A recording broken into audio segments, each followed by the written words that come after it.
just a quick background about me. I am not too far from you guys. I'm in San Francisco in Northern California. I've been a financial advisor on and off, first for the big guys in the Silicon Valley, and then finally have my own practice in the last 4 years. We're a team of 5. When Ivy reached out to me, I was super excited because this year, specifically during the pandemic, our goal is to really educate people. That is, just talk about our human nature, which is to spend, to, not think about things that bothering us. And my job is to really push. And so I guess the reason I'm sharing kind of our philosophy and why we're doing this is I want you to ask questions. Money is a sensitive topic. It is also a very emotional topic. So if you don't feel comfortable sharing it with the group, you're welcome to private message or reach out outside. But this is just, we're going to talk about general concepts. In the end of this workshop, I'm going to send Ivy a little Excel spreadsheet. Each of you will have a little homework to do. That is your budgeting. And it's a fun exercise in being honest with yourself. How much are you really spending? Do you really have an understanding what's going on with your finances? But really the key for today is just please keep asking questions. I'm going to share a very basic, I call it financial planning 101, a little presentation. At any time, I will check the chat box. Feel free to ask a question. I'll unmute you, or Ivy will unmute you, and we'll talk about it. I think that's it. Unless you do have a question and you want to start with a question, we can, but otherwise I'm going to start with a little presentation. And Ivy, if you don't mind, I will ask you to be my person. Can you see the slide that I'm actually showing right now that says financial basics? Yes, it's visual. It's visual. Fantastic. So I don't know how many of you actually do spend some time thinking about your finances or the future, but really my job quite often is to prompt our clients to think about beyond what's in front of them. And I know it's hard, especially when we're going through a pandemic, we don't have jobs, or we're worried about losing a job, but it's really all the financial basics really start with you understanding what is it that you want to get out of life, right? So that's the big question. Some people are really good about it, kind of answering this question. They have a clear plan. I want my Tesla or whatever that is, right? Or I want my house, kids' education planning, retirement planning. And some people really don't know. But I would encourage each of you, let's keep it like not too far in the future. Ask yourself that question, what do you want? What do you want to see happen in your life? Not just financially, but also it could be personally, it could be professionally. Like I know, again, professionally, we have no control over what will happen in the future based on your industry, but just think about it till the end of 2020. And then if you have the time, you want to think beyond, I encourage each of you to, homework will be write down a little list of here's where I want to be professionally in 3 years, financially in 3 years, personally in 3 years, and then you can take it beyond that as well. So it all starts with this question. Financial fitness worksheet, this is something personally, I will ask each of you, or you can tell me, I don't believe in homework. I don't want to put more homework with you. Those are some questions that we ask our clients, the 8 questions to understand where they're at. And the questions are, how well are you acquainted basically with your finances? Are you friends with your debt? Do you know where you're headed for the future? What does retirement look like for you? If you have kids, family, like what is it that you want to provide for them? So we generally ask those questions. I'll check in with Ivy if you guys want. I'm more than happy to send it so each of you can do a little homework. Just it gives you a sense of how well you are prepared for the future, and then how little you know about finance and how much you want to know. So those are just questions that we just always start with. But before we go there, this is one of my favorite things I wanted to talk about as a starting point. You see the 5 key actions. We generally think of money as just zeros in a bank account. As a financial planner, it's beyond the zeros, right? When I'm talking to you guys, is I really want to understand your psychology around the money, where you came from, right? And then also there's different things that we can do with money. Most people, at least I'm gonna just generalize it, in the Bay Area, they spend it. They spend a lot of time just spending it. Some will grow, especially the ones who have 401ks or that are investment savvy or have had some education. The protection is really important. I think it was Jacqueline, we talked a little bit about health insurance, just insurance planning to protect your wealth and your well-being. We give, generally, this is for us is the end, kind of, it's a cycle, right? When we see our clients are really well prepared, they're doing okay. And generally it's our human nature to also give back to the community. How you do it, it's up to you. Could be an organization you're passionate about. And of course, saving.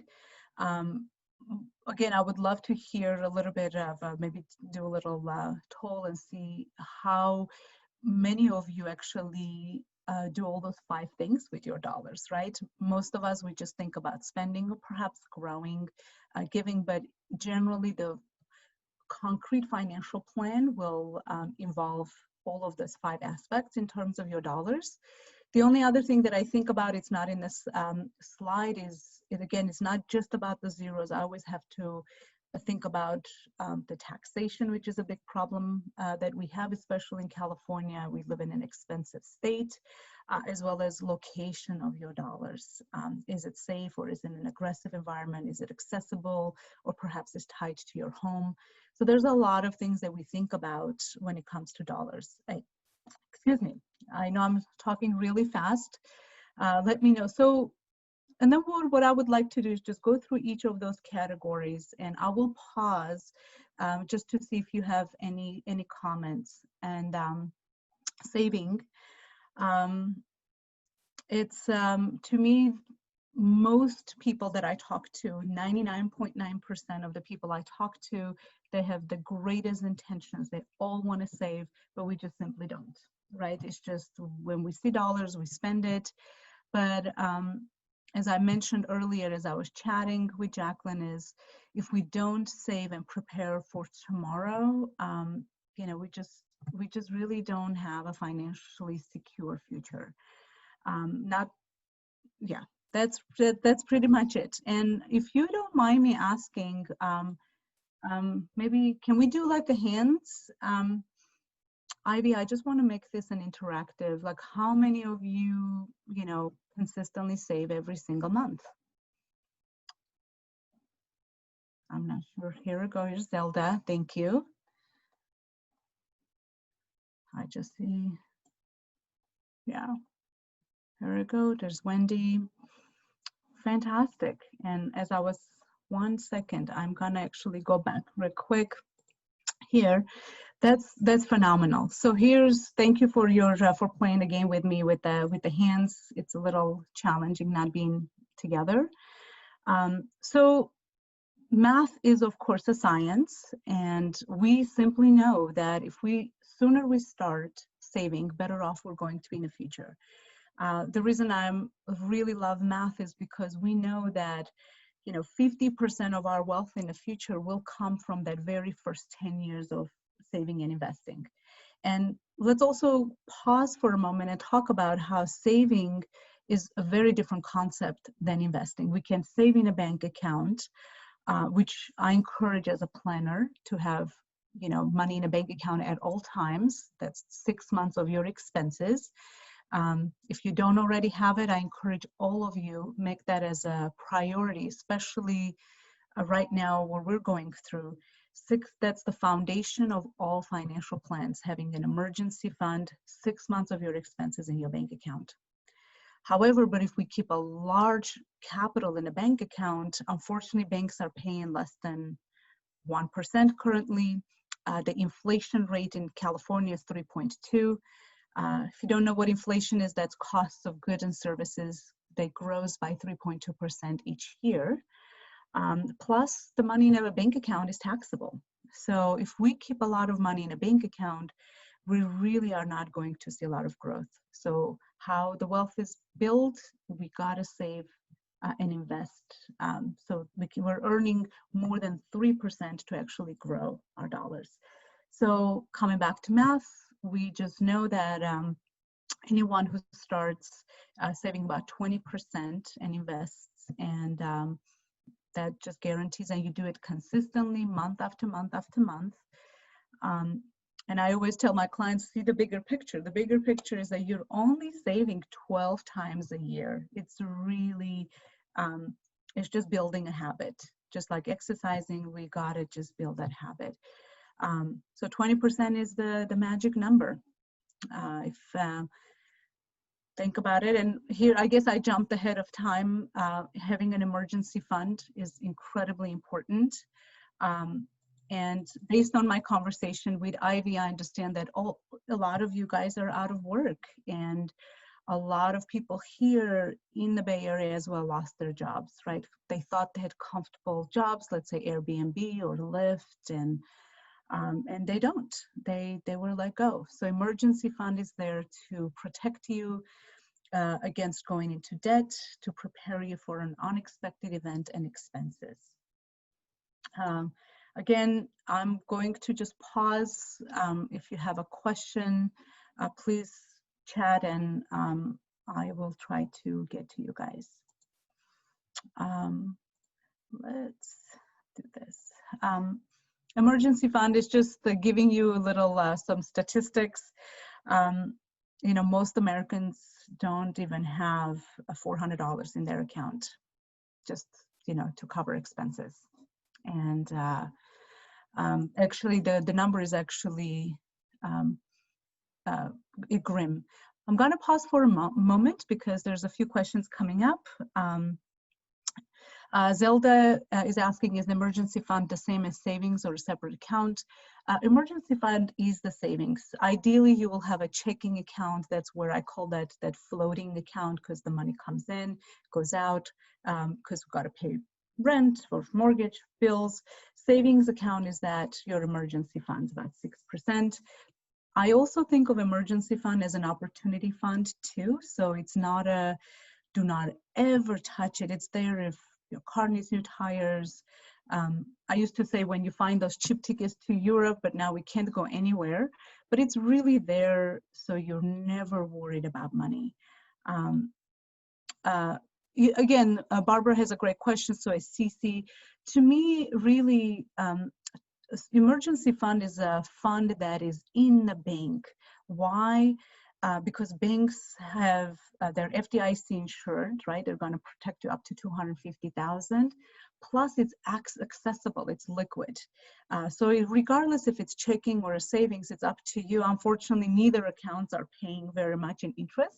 As long as you have access to liquidity, psychologically, some of my clients separate them, savings, checkings, because if they see it in a checkings, they just spend it. When it's in the savings, it's kind of psychologically, they say no. That portion of it's going to be based on who you are as a person, right? If you're, let's say your emergency fund, it's supposed to be 30,000, you have 30,000 you're checking and you're not touching it, great, keep it at that. But if you see, but it's again, it's our human nature. We see money in the account, we just tend to spend it. It's really up to you, as long as it's in a bank account. I hope this is answering your questions. Yeah, I love it. Just keep chatting those questions. It's going to be great. Let me just check in. Wonderful. My pleasure, Barbara and CC. And yeah, so again, it's just a little bit of statistics about emergency fund. The recent statistic is that 56% of Americans do not even have $1,000 in their bank account for emergencies. And those are individuals who have mortgages and children. From the planning perspective, that is incredibly risky. And it puts them in a position to go into more debt if they, you know, again, I'm using the car as just an example, because if car needs new tires. So here is just, again, just a visual portion of it. 6 months of your expenses. Why 6 months? This is really based on data. We find that if we have an injury, we got into an accident, or we were let go from our job. Generally, most people are able to resolve those things within the 6 months. And having 6 months of your expenses in your bank account would allow you to pay the bills while, let's say, you're looking for a new job. Or I use my husband as an example. We live in San Francisco, so we can't drive anywhere, right? No parking. He was biking from work, and an AT&T truck hit him. He's fine. He was just badly bruised, but he didn't work. So for 6 months, and that's there to protect us while we have a little one at home. And so those are reasons why we need it. Spending. Here's a fun fact about spending. Most people think that you shouldn't spend. I have a different philosophy. I think it makes us feel good to spend money. It makes us feel good to hang out with friends. And go have a glass of wine, go, it feels good. And we come again from different cultures. I'm originally from Armenia. I think I saw someone Armenian as well with the last name. It's our culture is to get together all the time and have fun. And it's generally, I don't frown upon it, rather than we build a balanced budget where a certain portion of your income goes into saving, certain portion of your income goes into spending. So understanding how much you need to spend each month without compromising your future is one of the most important things that you can do. And generally that's about 20% as well. If you're saving 20%, you can also save 20%. I'm sorry, if you're saving 20%, you can also spend 20%, and the general guideline is that the remaining 60% of your income should go to your essential expenses. That's rent, food, transportation, children, insurance planning, things that we have to pay every single month. So let me know if you have any questions about spending. This is the and I don't know how much you guys want, how much history you want, but I love to read history, just statistics. And just to digress for a moment, in the 50s, there was a study done on 100 individuals right after college.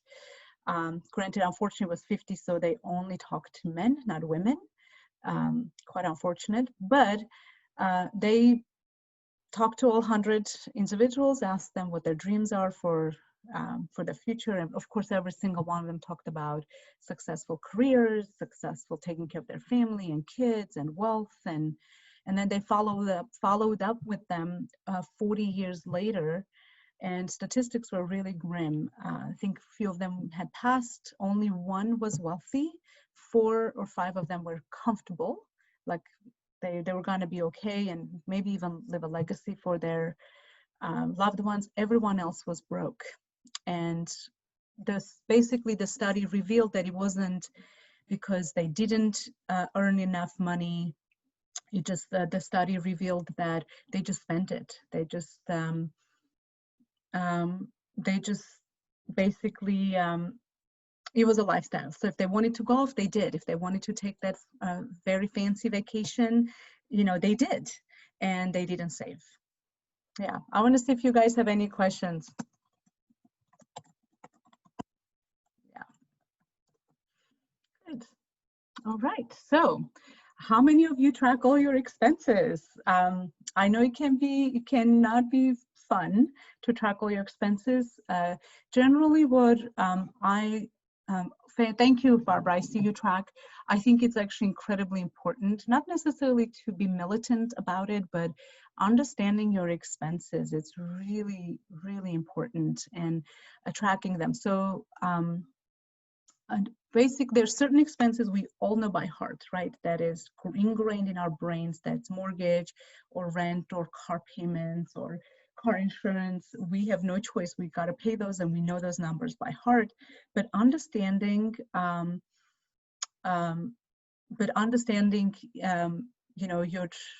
monthly expenses is really important. And Mikhail actually had a really great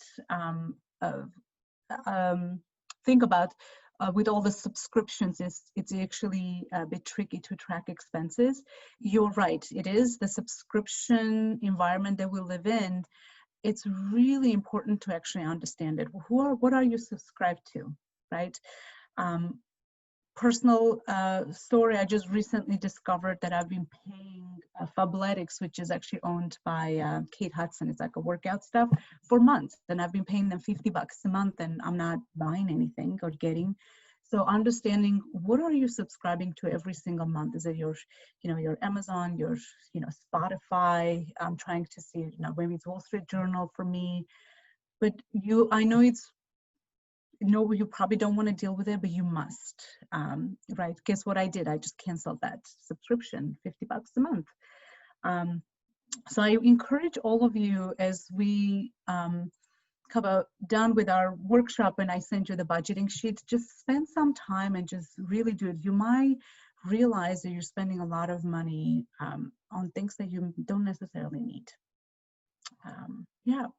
I want to again pause for a moment. I want to make sure if you have any questions, please type it. I enjoy seeing your questions. Yeah.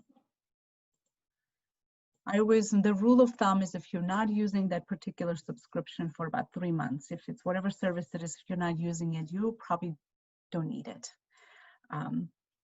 Just tracking your expenses, to me, it sounds so simple, but sometimes it's really hard. Money coming in and money going out. And yeah, to me, this is an exercise that each of you, I want each of you to do it. Personally, I spent quite a bit of time to perfecting it. It took about 6 probably months, but if you ask me, I can tell you exactly how much money I spend every single month on dining out, or at least my budget. It might be on the lower end, but I know what my budget is and I don't exceed that budget. So Zelda asked what tracking service we recommend. Mint is confusing. I'm 100% in agreement with you, Zelda. It's not necessarily confusing, but what we find our human brains are, when we sign up for those subscriptions, we use it 1 month or 2 months, and then at some point, even the Mint will send you emails saying track your stuff, we just simply don't do it. So what I like to do is just use that simple Excel spreadsheet where, and actually, when I finish with those slides, which we won't take too long, I'll actually share that with you, and we'll email it to Ivy so she can share it specifically with the entire group.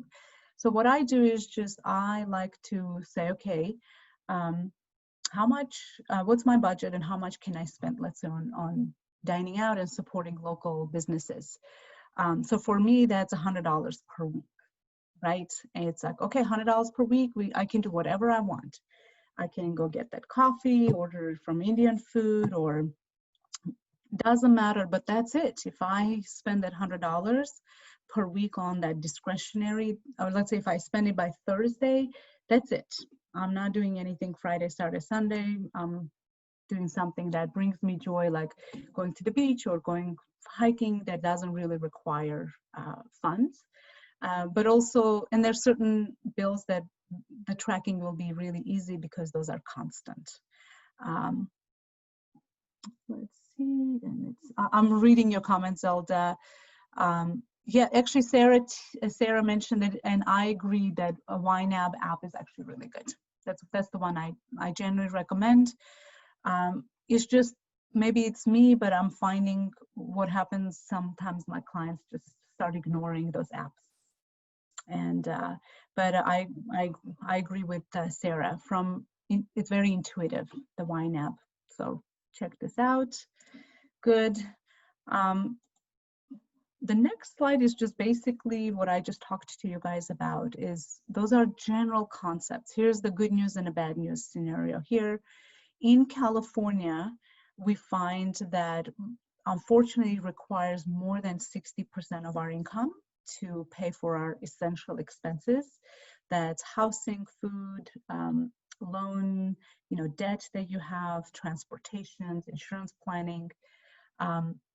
in the Bay Area, because San Francisco, unfortunately, is a little bit more expensive than Southern California, most individuals' income, about 80+% goes here. And then we have to, you know, make sure that we're balancing out the saving, investing, and spending money, because it's unrealistic for me to expect anyone to never spend money, right? It's like extreme diets. It never works. And so that's why we need to find a balance. First step for all of you, I'll encourage you, understand your essential expenses first. You know, do you know if, let's say, you have student loan debt, are you paying, are you not paying right now because of the COVID? Do you know exactly how much money you spend on food? So understanding this essential expenses will determine how much you should save and then how much you should actually spend. And this is a portion that if you ever need help, let me know. I'm happy to work with you individually and help you through it. But it's a simple exercise that each of you can do it on your own. Let's see, any other questions so far, anyone? Let me check. No, we're good. Okay, 1 second. I think I'm going backwards instead of forward. Growing your money. I find that most people I talk to are pretty savvy in terms of growing their money, in terms of, you know, investments. I'm not sure how you guys feel about it. Feel free to grade if you want to chat, kind of a type in a chat. Let's say A, you know exactly how investments work, mutual funds, the stock market. You know, F, you don't know anything, and then everything else in between, right? B, you understand a little. So if you want to type in, kind of grade yourself on your knowledge of investments, that would be great. Not too perfect. Cece mentioned she has a Roth IRA but doesn't know how it works. This is the part that I can, you know, Cece, let me just pause and say you're not alone. Congrats, number one, that you have Roth IRA. That's phenomenal, tax-free growth. But most people don't actually understand where the money is, mutual fund, how that works, the fees that they're being charged, and where is your money actually going and invested. Barbara, thank you for your comment. Here's the, again, certainly, I certainly don't want to make this a political discussion. I certainly don't want to do it, but we live in an environment where we do have a president who is constantly trying to bring in and connect stock market and economy as if it's the same. It's not, right? The stock market is the environment that world's largest companies actually live and exist, and combined together that their net worth is much higher than US economy. So it's very different. It has nothing to do with US economy. The only other side that I like to educate my clients and you is, unfortunately, our media culture is a fear-based culture, right? If you listen to the news, open any of the channels, MSNBC, the finance, they keep you in that we're at the verge of economic downturn, market is down. They're constantly keeping people in that fear, which I completely disagree, right? And then of course we will never invest if we fear the stock market. So understanding how it works, it's going to be important. Kristen, I think you mentioned you have Acorn. That's fantastic. Love Acorn. Ameritrade is great. Economics podcasts are wonderful. If you guys want any podcasts, I'm happy to send those over to you. Jacqueline has a good question. 1 and 1.5 average for a financial planner to charge. That's pretty accurate, Jacqueline. So yes, thanks, Susan. I'll send you some podcasts, definitely. I hope you don't mind. It's not true that we can multitask, so I can't type in right now, but I'll create a whole separate email with some resource pages and send it over to Ivy for all of you. Talking about financial planners charging, you know, yes, they do charge, but that 1 and 1.5% goes to very, very complex things. Like those are the geeky things that we do. Building portfolio allocations, how your money is invested, doing tax loss harvesting, giving you advice outside of what's outside, not just your investments, but giving you comprehensive advice. I'm happy to dive into a little bit further, Jacqueline, if you have other questions. Yeah, NPR podcasts are awesome. If you guys don't listen to Marketplace, Marketplace is great with Kai Risdall. It's phenomenal. So I'm just, yeah, Planet Money. Yes, we can geek out on podcasts. And then one last one that comes to mind right now, I'll let you know, is Invest Like the Best. It can get a little technical if you're not in the world of finance. Maybe it can get a little boring if you don't understand, but it's a phenomenal podcast. They get some really good guests and talk about economics. They talk about stock market and inflation rates. And it's really, so Invest Like the Best. And Good. So, why do we have to invest? It's because the wealth in the United States is built in the stock market. Because I'll tell you why. Before the pandemic, one Amazon stock was worth $2,300. That was around January. Today, it's worth over $3,000. One Amazon stock, because even though we are going through hardship, economically, there is an actual health crisis. I want to pause and let each of you know that unlike what you hear maybe on TV, we are not going through a financial crisis. What we're going through is economic crisis and a health crisis. And unfortunately, the current environment or current White House is not handling the economic crisis, actually both very well. I'll stop at this point. I don't want to dive into it too much, but why do we have to invest as soon as possible? Because when we invest, 50% of your wealth in the future will come from that very first 10 years of you investing. It's really rare in the stock market and companies that are publicly traded that we can actually go invest in. It's really rare that they actually go down, they completely go bankrupt. Generally, they're absorbed by other large corporations, and the stock market has grown. It's one of those things that we can never know what's going to happen. If you talk to an advisor who tells you I can guarantee certain rate of return, please run away. There's no guarantees in the future, absolutely not, when it comes to the market. But we know that market constantly goes up and down, but in a 10-year period, twice market is down and 8 years out of 10 market is up. So this basically just shows that basically, I guess the best way I can describe it, let's use the Roth. I don't know, are there any 20-year-olds in this group? I don't know if there are, but let's say someone is 25 years old. I'll give you exact numbers. I love Susan is laughing.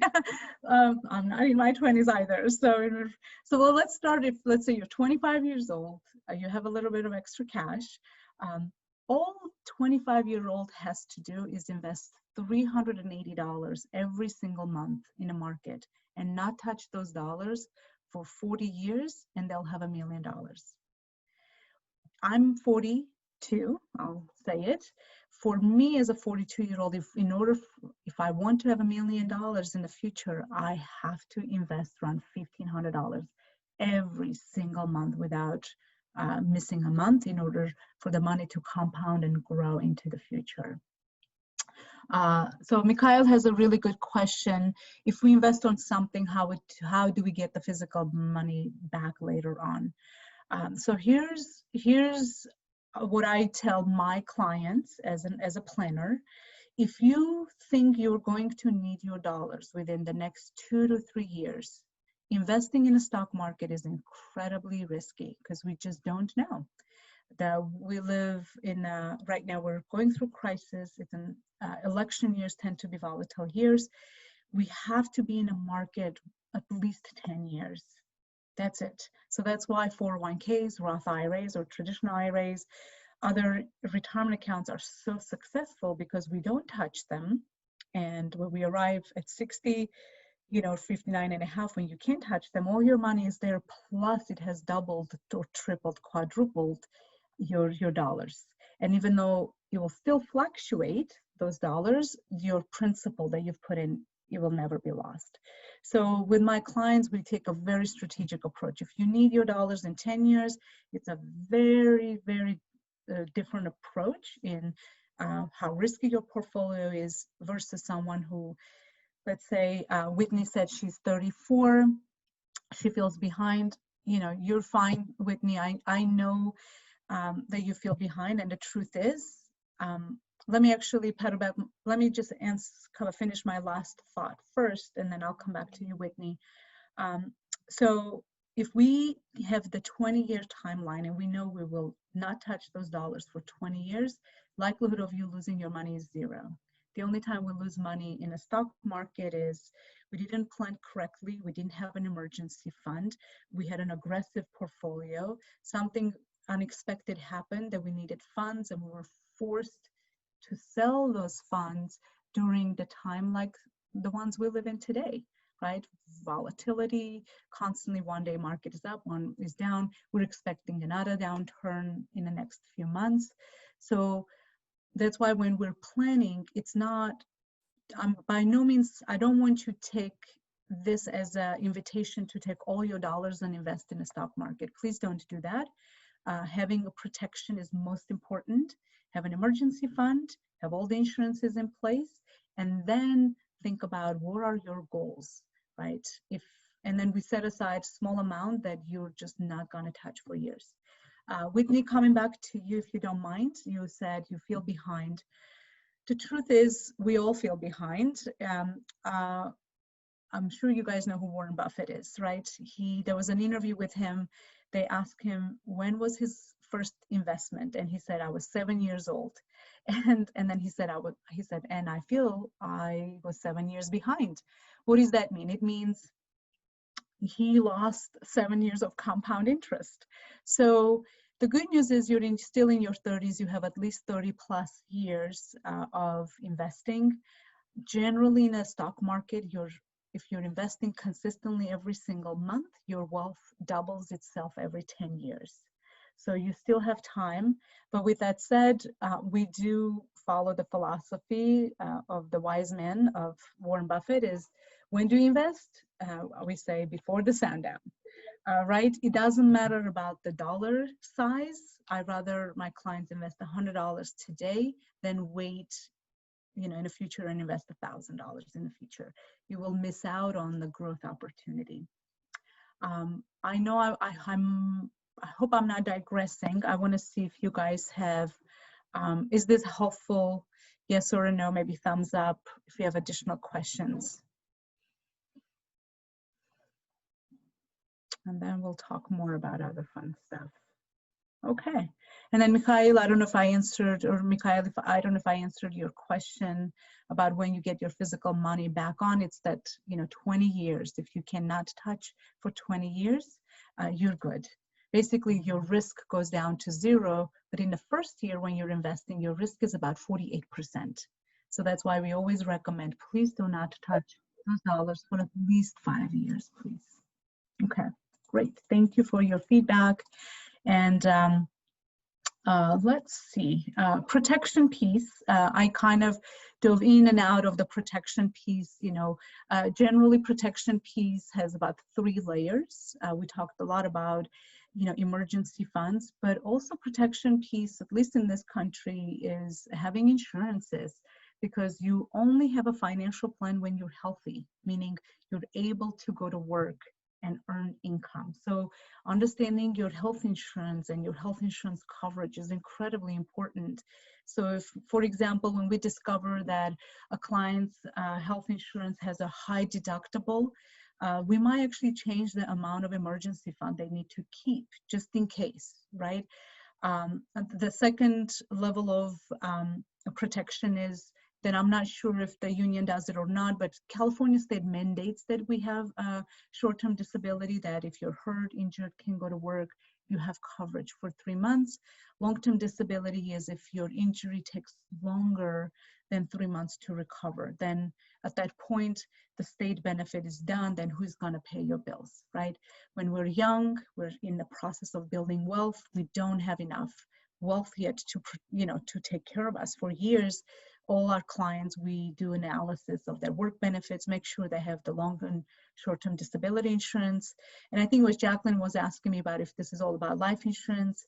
It's not. Life insurance is if I discover that, let's say you guys have large mortgage, you have young children, you have a lot of debt and family to take care of, then if that's the case, there's a basically huge need for it.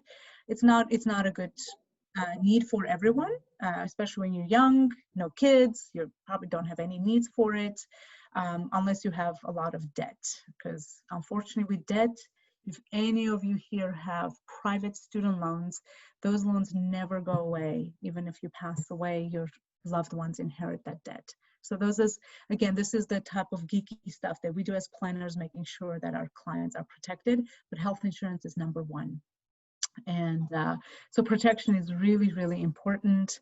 You know, it's basically the same thing I talked about is, you know, pregnancy, heart issues, cancers, back problems are the only things that stops us from going back to work. And we want to make sure that we have our income protected. Okay, so any questions so far? I want to have a pause for a moment and see if you guys have any questions. Okay, I'm gonna skip this and give me 1 second. There's a few chats. And I just came back to this cycle again, and you know, I didn't want to dwell too much into the insurance planning because that's a very unique event for each individual. But again, I'm coming back to here. How is financial security built? Is you know, it's you gotta pay yourself first. There's no way around it. Is save, save, save, then spend. I guess what I'm trying to say is like most people, especially young ones that I talk to, and I'm gonna pick on you, Whitney, because you're 34 and that's young. You know, most of them I talk to, they spend on the lifestyles that they'd like to do and they hope something is left in the end of the month. We just flip that around in a planning environment and say, no, please save first and then spend the remaining, right? And then of course, growing your wealth is really important. Protecting your wealth is really important, and giving back. For us, is giving back is generally in what we find is in the later years. I have a few clients in their 60s and 70s. They're all taken care of. They're gonna have great retirement. They have legacy planning for their children. They still have extra. So what we do is we encourage them to think about what they're passionate about so we can give. Until then, the giving part can be in form of volunteering. That's what I'm doing right now, right? It could be in terms of just helping someone, and you know, it's however you want to do it. But generally, having all those aspects of your financial life taken care of is what's gonna let you arrive at, let's say, 65. I'm assuming that's, let's say, 65, and we're in a position where we're not relying on Social Security only. You know, how many of you guys know someone who has a really good life just living off Social Security? Right? It's just not possible. And I'm gonna kind of stop sharing for a moment. I want to see if we have any questions. I would love to. Let's see. I think I stopped sharing. I hope I did. Let's see. Any questions so far?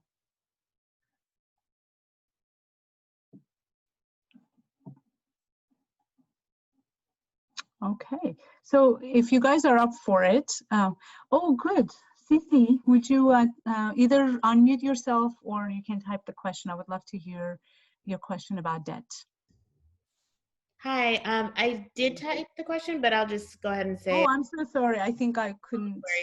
Yeah. Mm-hmm. But yeah, my main thing is, so I'm 33 now, and Mm-hmm. one of my main things is that I will really want to tackle my debt. I have a lot of debt stemming from student loans. Mm-hmm. And how do I go about doing that? Yeah, that sounds great. So quick question, Sissy, do you know what kind of student loans do you have right now? I have a private student loan, and I have federal student loans. Great, great. So The very first step, Cici, I would say become friends with your debt. I know it's painful, but I would find out exactly the interest rate. You might know it, but most people I talk to, they really have no understanding. What is the minimum required payments? So from the hierarchy of debt, Cici, private student loans are considered the worst type because they're not forgiven, right? They're not even forgiving right now during the pandemic. Right. Right, you have to pay the private ones, while if you have a federal loan, because of the CARES Act, it's been put on pause until end of September and no interest is being charged. So I would say just create a little spreadsheet. If you need my help, let me know. What we do, we create a spreadsheet and we tackle the private loan first. What does that mean? That means the federal loan gets the absolute minimum requirement payment. The good news is you don't have to pay it right now. Within a week, the new stimulus package will come, so we'll know more in terms of what other benefits are going to be moving forward. But right now, I would say, utilize the fact that we're all home. You're not going anywhere, we can't travel, and try to put as much as you possibly can within your budget towards the private loan. With that said, Cici, if you don't have your emergency fund, don't put all your money towards the loan and not have an emergency fund. So can I give you a hypothetical scenario, if that's okay? Yes, please. Let's say you did a budget and we discovered that you have extra $500 per month left after your expenses and even have fun money. What I would do, I would split that $500. The $250 will go to your emergency fund if you don't have it. The other $250 will go as an additional payment towards your private loan. So the private loans are the ones we want to get rid of as quickly as possible because they tend to be higher interest rate and are never forgiven. Okay. Yeah. Thank you so much. Yeah. And so the reason I'm insisting on that, it's because if, again, an unexpected event happens, for us, unexpected event is, my father-in-law got diagnosed with a cancer. We're flying to Colorado. That's an unexpected event that will happen next week. So what happens is that I don't have to worry about anything because I just tap into the emergency fund. I don't ever want you to be in a position to go into more debt because we were putting all the money towards paying down debt, if that makes sense. Yes, am I making sense? You're making perfect sense. Thank you. Awesome, awesome. No, thank you. And I'm so sorry if I missed your question. I see it now. Whitney, you talked about being behind. For you, I would say, basically, I'm going to invite you after our conversation today. Please do the budget and come up with a number that you can part with every single month without missing those dollars. It could be 100, could be 200, and please invest it. And if you need help with picking a mutual fund or understanding how it works, that's really what my job is, right? Let's see, Susan asked if it's possible to transfer a private student loan to a credit card with 0%. I actually have seen a client do that, but they worked with student loan kind of forgiveness, not forgiveness plan, Republic Bank right now, Susan, First Republic Bank. They are an absolute leader in taking care of student loans and doing transfers or refinancing. They are number one in the financial industry. I'll make a point of sending, you can, actually it's been done before. Sometimes they ask for collateral. So it's really, it all comes down to your own unique situation. How much is it? Your credit score and quite a few things. I hope this was helpful, Susan. Yeah, congrats to you, Whitney, about paying down all the debt. Yeah, I mean, I will tell you, you probably heard the numbers. There's over $1 trillion of student loan debt that exists in the United States. And that's number one reason why people are not investing and saving right now. And Barbara, you are correct. Actually, all debt builds credit, all of them. It doesn't matter if it's student loan. Private loans will build the credit a little bit more. And of course, the credit bureaus are constantly monitoring your payment schedule. If you're missed 1 month, sometimes it depends on the company. Sometimes they will actually report you right away if you even miss 1 month. But yes, it is, you know, sometimes having debt actually helps us build credit. So we arrive, let's say, in our 30s or 40s with a really good credit, and we're able to buy a car at the lower interest rate, buy a house, or qualify for a larger amount of mortgage. Yes, Wendy, you have a great question. Is there a formula that can inform us how much we need to take retirement? The formula, yes, there's a formula, and I hate that I don't have an exact number, but it ultimately comes down to an individual's lifestyle. You know, I have clients who say, I want to have a lifestyle of $10,000 per month at retirement. And you know, and then what we do is we take what they have done. We have to also take into consideration the income of inflation and taxation. Um, um, so let me just pedal back, Wendy, because the formula is quite complex, right? What we do is we say, okay, if you want to have 10K of income, what year do you want to retire? If you retire at 65, an average American woman lives till 92. An average American male lives till 90. And actually 1 in 10 women right now, their statistics are they will reach 100. And 1 in 4 will reach 95. So my job is to calculate 30 years of income for you after taxes and then after inflation. And so generally speaking, we know that if you're starting sooner, you gotta save 30% of your income to have a financially secure future. But to answer your question, it's a very individual approach. I have to understand you as a person and what kind of lifestyle you envision. I have a client, she's wonderful, she's in San Francisco, but her vision of retirement was a small cabin in Lake Michigan, and it's exactly what she's doing. She loves it. She needs only about $2,500 to $3,000 a month to enjoy life, and she's set. But if someone says, no, I want to travel Europe, go to work, I want an luxurious lifestyle, that's a whole different planning. Again, I know it's not as straightforward, but the formula is saving 30%, but unfortunately saving is not enough because every year, you know, let's say we always say, oh, if I have $1 million, I'll be okay. But $1 million 30 years from now is not really worth $1 million that it is today because of inflation. Plus, unfortunately, we're all headed to a higher tax environment. So the impact of taxation and inflation and the health event are those 3 reasons why people's wealth erodes and disappears in this country.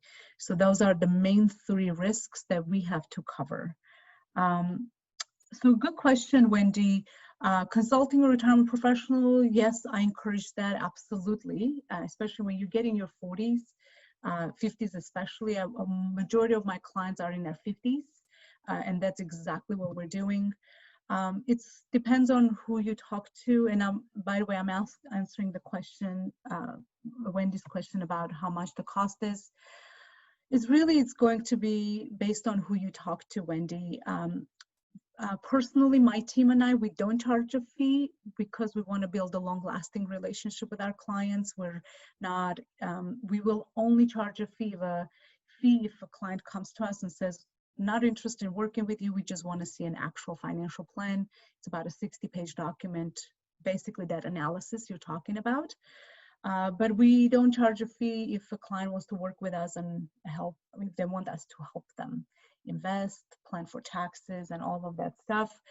General cost, and those are general, it could be anywhere from $3,500 to $5,000, depending on complexity if you only want a fee basis. But we don't charge a fee for that because my philosophy is like, why charge you $3,500 when we can actually invest that $3,500 for you?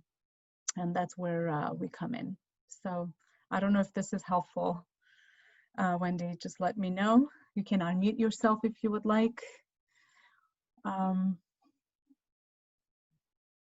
Yeah. Yeah, you know, with Ivy's permission, I can type this for you guys right now. I am also old school. What does that mean? I'm in my 40s, don't do the texting and the TikTok so much. I do answer my phone calls. So if you guys want to talk to me, the only downside of talking about finances, I can share general concepts, but I will be honest, is when it comes to financial planning, it's, to me, it's a two sides, right? It's that philosophy, your dreams, your. So any other questions?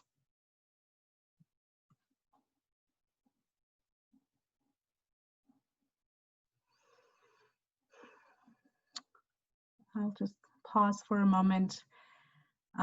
Oh, what I was gonna say, I got interrupted, and then I'll let you guys go because I know you're working.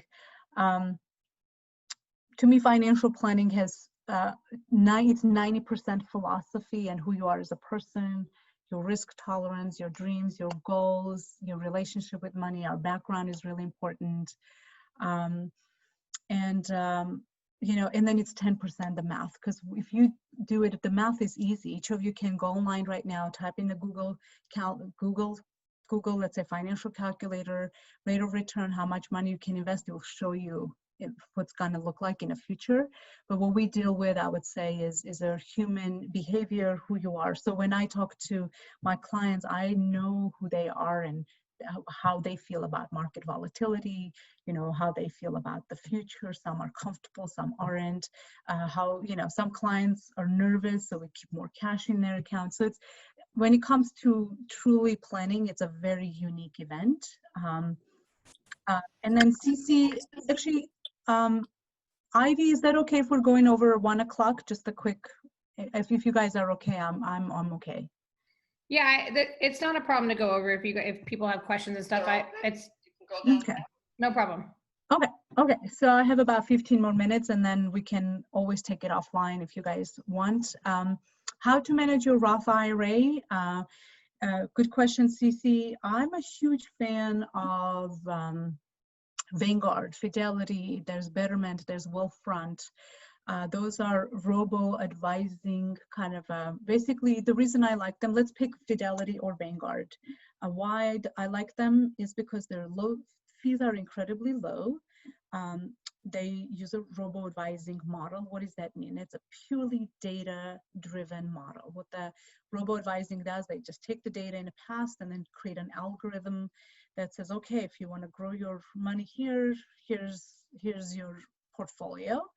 And also, Cici, I don't know how old you are, but if you can not touch those dollars in your Roth, oh, you're super young, awesome. So for you, I'm gonna recommend use an aggressive portfolio, aggressive meaning predominantly stocks. And I'm happy to send me a quick email. I'll send you some funds that I'm really fond of, or even the same fund that I invest my Roth IRA. But just be aggressive, just stocks, almost no bonds, because if you guys don't know about IRAs, is you can't touch the money until 59 and a half. If you do, there's a penalty. There's a few scenarios that you can take the money out, like buying a home, education planning, but I generally say develop the mentality of not touching those dollars until later in life. And if you continue doing that, CC, I'm gonna geek out for just a second. Allow me, I'm doing this so I can inspire you guys. So let's say, CC, you work until 65, and you max out your Roth IRA, which is $6,000 every single year maximum, right? So what's good about it, you will put away $6,000 every year for 32 years. That's $192,000. An average portfolio will give you about 8% rate of return. You will arrive at 65 with $805,000. And of course, the difference is not taxable. So I'll highly encourage that. Be as aggressive as possible. You have a lot of time. Great. So Zelda has a good question. The good news about Social Security pension is we view Social Security and pension as stable sources of income, right? Why? Because government guarantees, right? They're going to give you those dollars every single month. And then I do have some good news. I don't know how many of you have had conversations about Social Security is going away. It's actually not true. The basic benefit of Social Security, which government will send you money every single month, it's that portion of Social Security is funded all the way till year 2100. So the portion that you get heard about a lot that says, oh, it's going away, it's that portion of will we have free Medicare, that's Medicaid, Medicare portion, or disability insurance portion. That's the one that gets tossed back and forth depending who is in the White House. So good news is you guys will have Social Security, and I will encourage you, and every year that you wait and not apply for Social Security benefit, your benefit actually will increase by 8%. What does that mean? We are qualified to apply for Social Security, I think like 62.5, but if you wait, let's say until 65, your benefit will be higher because every year you wait, it's growing by 8%. It's good. So yeah, it's good news. Pension is great. If you guys have pension, then congrats, you're a unicorn, a rare sight because most people don't have pensions anymore. And investments, but we simply know that even with pension and Social Security, it's just not enough, unfortunately, because both pension and Social Security are going to be taxed. So having a Roth IRA, that money grows tax-free, is an absolute must in my books. Investments, absolute must in my books if you want to have a comfortable life. It's just simply not enough, unless you got to move from California and go somewhere. So yeah, let's see if any other, yeah, so there's Zelda saying good news. So really what I'm going to encourage you guys is, I made an error here. My phone number is the 415 number. Here's my email. Send me an email, please. I'm an absolute geek when it comes to numbers. I love talking about this. And if nothing else, I'm happy to talk to you. You'll walk away more educated than you were before. And that's basically where I'll just conclude by saying, you know, financial security is really a feeling. It's not about the dollars, zeros in your bank account. It's a feeling knowing that you're okay and your family's okay and you're gonna be comfortable. The reason I say this, I used to work for one of the billionaires in Silicon Valley. Unfortunately, can't say who it is because everyone knows him. But, you know, when I left, their net worth was 35 billion and his wife was constantly terrified that people are going to steal their wealth. So even though they had 9 zeros in their bank account, psychologically, she was afraid. So my job is to make sure that we arrive at 65 psychologically feeling secure. Like, yeah, I'm good. So that's just a little bit of a kind of a philosophy of mine, but I think that's it. So my promise to you guys all, it's such a pleasure. I wish we could be together in person. But my promise to you is I have to run into a few meetings today, but by the end of today, I'll email Ivy some podcasts, budgeting information, just maybe a little piece about investments basics and then I'll ask her to share it all with you. And feel free to email me anytime. I think that's it, Ivy. Amazing. Thank you so much. I'm so glad that people are excited about getting in touch with you, and hopefully we'll have some more classes coming up about different topics. Absolutely. As soon as you send those documents to me, and no rush, we understand that you're working professional, that I'll send those over to the people that participated in this class today. But thank you guys for everybody for coming and being a part and taking the time to teach us some really cool basic stuff. So I really appreciate it. Yeah, and then come up with some topics, send it to Ivy because financial planning is a massive undertaking. Yes. In so many areas of our financial lives, and that's really how we work with our clients. We break it down into, okay, today we're going to talk about this. So I'm happy to do that as well.